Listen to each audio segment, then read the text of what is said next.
Hi friends, Brihaspati వృషభ రాశిలోకి ప్రవేశిస్తాడు. బృహస్పతి సంచారం కారణంగా కొన్ని రాశులకు సమస్యలు పెరుగుతాయి. ఆ రాశులేవో తెలుసుకుందాం.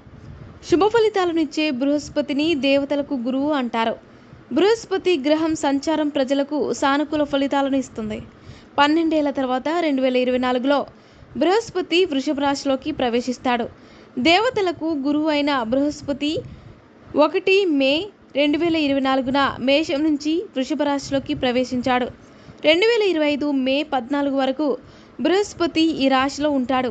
బృహస్పతి 3 మే 2024 నుంచి 3 జూన్ 2024 వరకు తిరోగమనంలో ఉంటుంది. అటువంటి పరిస్థితిలో బృహస్పతి సంచారం కొన్ని రాశులకు అశుభ ఫలితాలను ఇస్తుంది.